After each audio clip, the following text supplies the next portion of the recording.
What do they say when they record Hollywood movies? 3 to 1 action? No, that's something else, Not right? just action. Oh, something cut and action. But whatever. Action. Action. Welcome to the latest episode of Beer Chai in the Future, my friends. Mike, what are we talking about today? We are talking about process mapping. Interesting. And so, following up on our last episode, which was on tech implementation, this was like this big piece of, how did you figure out where you want to Yeah, I mean, I think this is a really, really important step, and probably one that a lot of people skip over because it's not super fun. 100%.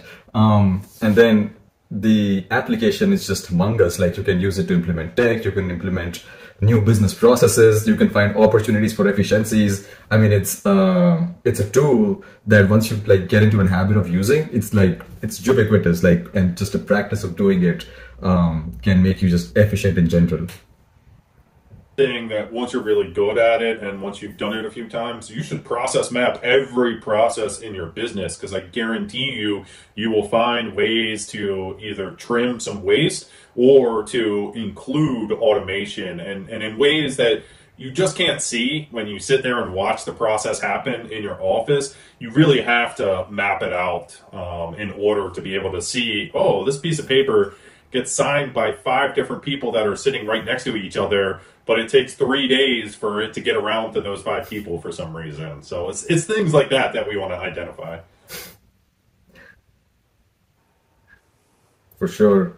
So let's back up a bit. Mike, what is a process map?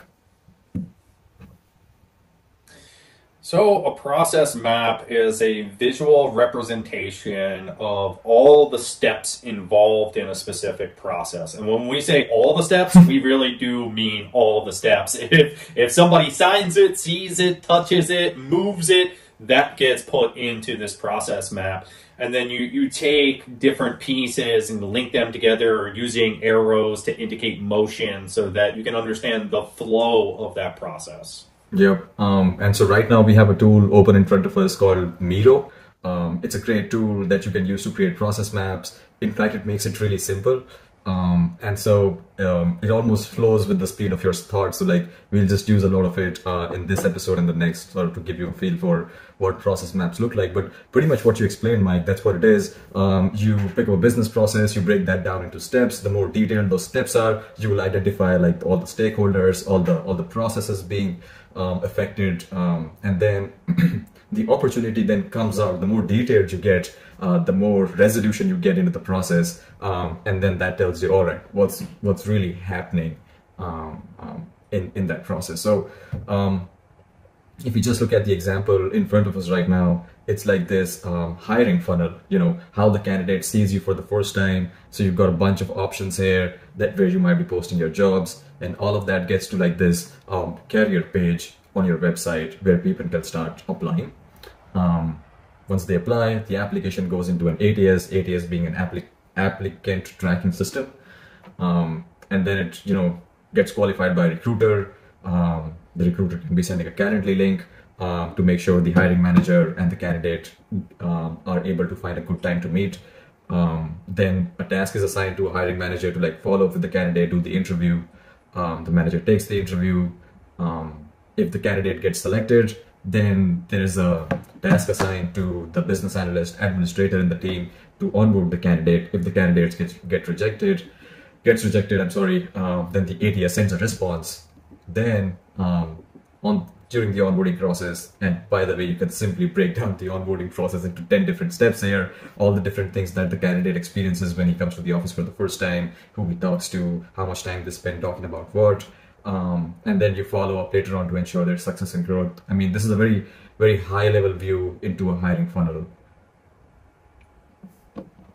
Yeah, I would say this one is very streamlined because we've thought about how the process should flow, right? Most people's are probably not going to look this clean when you first do it. There's probably a lot of arrows going back to the beginning or going back to the same process, and that's okay. I think it's really important to state when you're doing process mapping, you can't judge the current process that you have, right? You can't look at this and say, oh my goodness, like we've been doing this wrong for how many years? That's not the point. The point is you're process mapping it now to be better going forward. And the whole reason that you put it visually somewhere is so that you can see that there's a bunch of arrows that point back to one place, or you have a bunch of scatter that goes all over the place and doesn't really connect all together at the end. And that's really the goal of any process, is to take a bunch of inputs or actions at the top and have it funnel down to one or two things. And like you mentioned, there may be sub-process maps in your process maps. The onboarding piece is something that should absolutely be mapped out as well, but you don't want to overwhelm somebody looking at this. So I think it's important to say, when you're putting together a process map, focus just on that process. It's very easy to get into the weeds and start mapping out other processes that are tangent to that one process, but not truly what you started out with.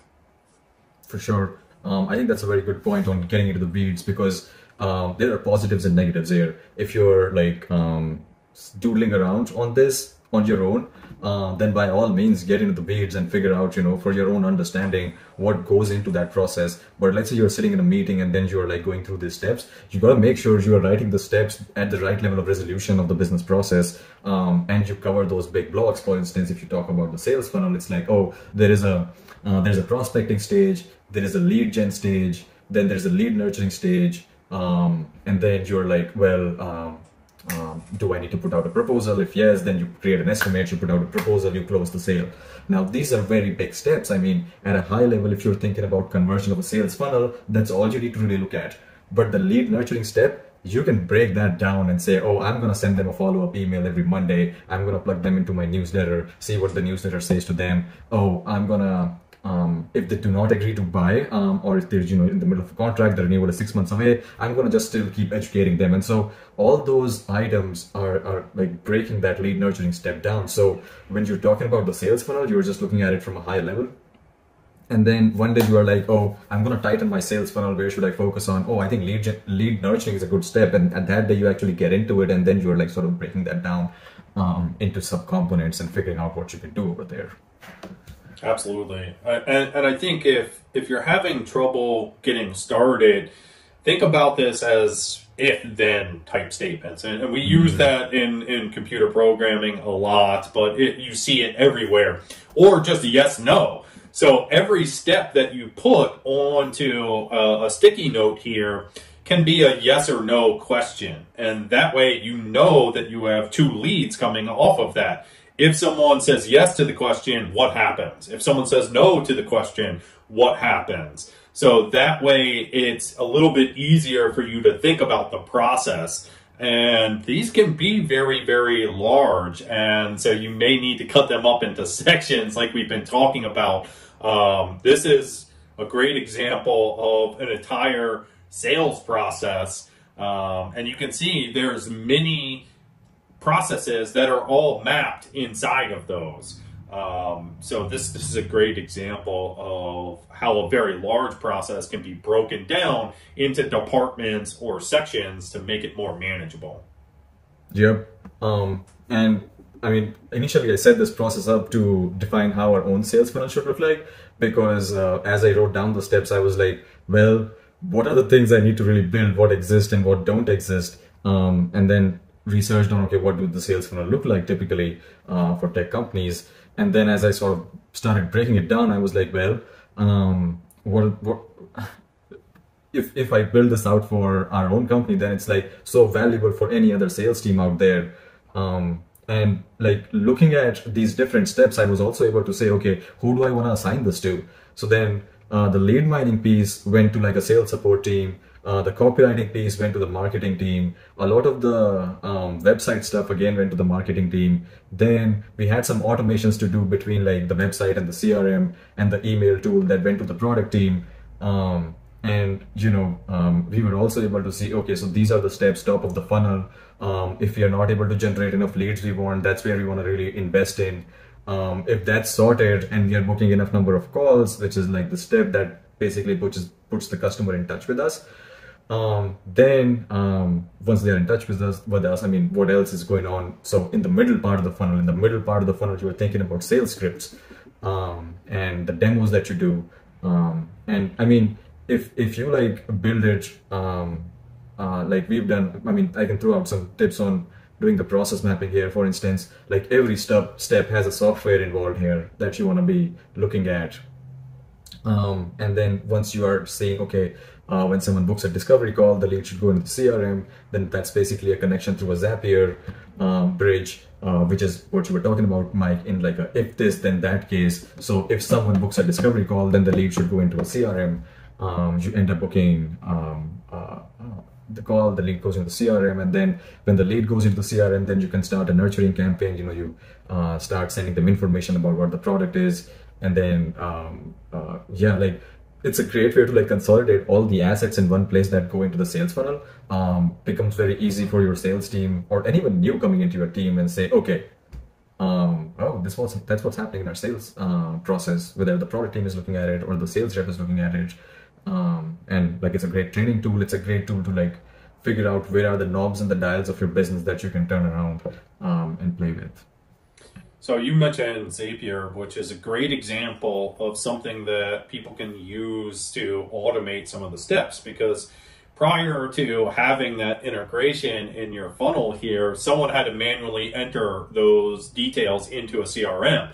And so that's what we're talking about with process mapping, is by looking at something that is done repetitively, you can look to automate that. So if you get a lead that comes into your company and it goes into a spreadsheet that then somebody enters into your CRM, well, why not look and find a way to see if you can take that collection point and automatically upload it into your CRM using a bridge like Zapier or if then, else then, or APIs like we've talked about before. There's a lot of ways that you can move information from one place to another. Zapier is a great example because there are a lot of built-in integrations, so you don't have to know any code to be able to take advantage of the APIs that exist between these platforms. You can simply go into Zapier and say, if this happens, then this should happen, and set it up just with a few clicks. 100%. And so you can take Zapier, just to stay on that point for a minute, you can take Zapier, you can connect your website to your CRM, you can connect Calendly if you use Calendly to book meetings, you can connect Calendly to your CRM or your applicant tracking system if you're using Calendly on the hiring side. And then you can also use it to connect it to Google Sheets. Like if you're still tracking something on Sheets, then you can just take like a data entry task into Google Sheet being done by Zapier.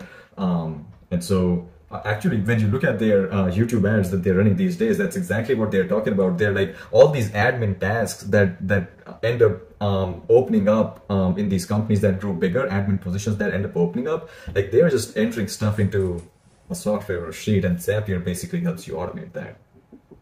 Absolutely. And we've talked a lot about how process mapping can be useful for admin tasks, but it's also very helpful for production tasks too. Think about if you sat down and mapped what do your crews do from the moment they walk through the gate in the morning and therefore clock in till the moment that they leave at the end of the day. What does that look like? And what do you think it should look like versus what in reality does it look like? So does someone walk into the gate in the morning and clock in and then sit down and have breakfast for 15 minutes on the clock before the rest of the crew arrives? And is that really what you want? So now the rest of the crew has arrived, and so everyone gets in the truck and they drive to the gas station because, well, the rest of the crew needs to eat. The supervisor already ate, so he's going to stop at the gas station so the rest of the crew can eat.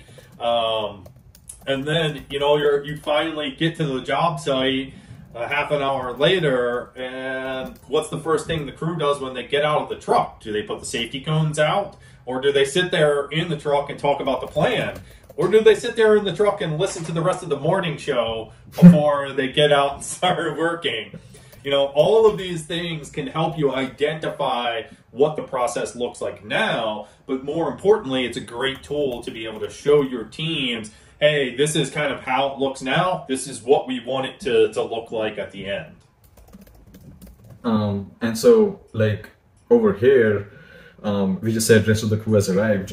We can actually get into the details of a dispatch.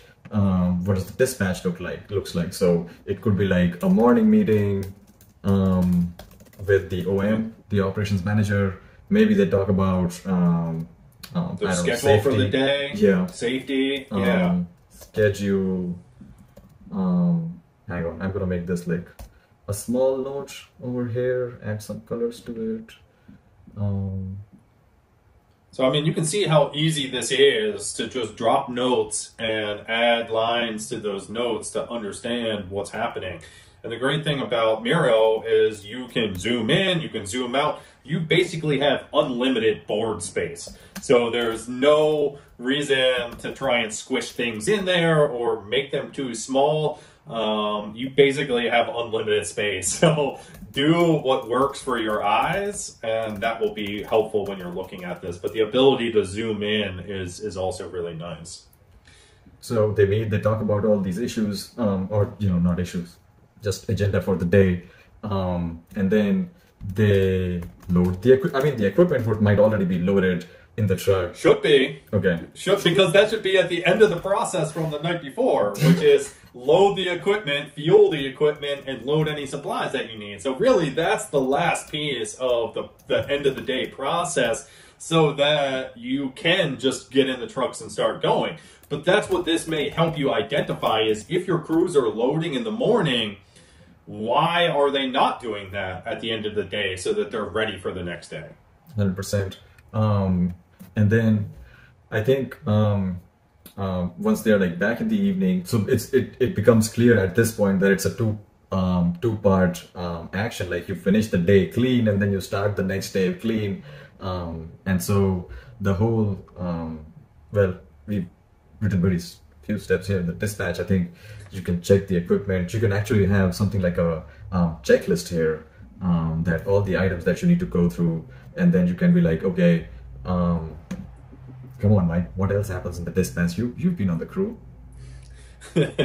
Yeah, so I mean, chemicals, do they have the right tools for the day? All those things go into dispatch. And then other important things like, are they buckling up when they leave the yard, and safety aspects for things like that.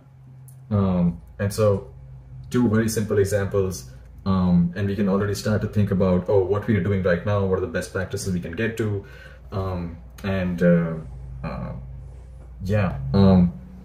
we want to leave you at this point because episodes longer than 20 minutes get boring, and we're gonna come back again and take an example of tech implementation you can do using an actual process map. So we'll pick up a process, we'll figure out how you can think through the implementation using process maps, and we'll lay it out for you cold turkey right then and there, with an actual software and an actual processing example. Hope this is helpful. Good to see you. Again, appreciate you tuning in. See you next time. Bye-bye. Bye-bye. Bye-bye. Bye-bye. Bye-bye. Bye-bye. Bye-bye. Bye-bye. I'm out of here. Bye.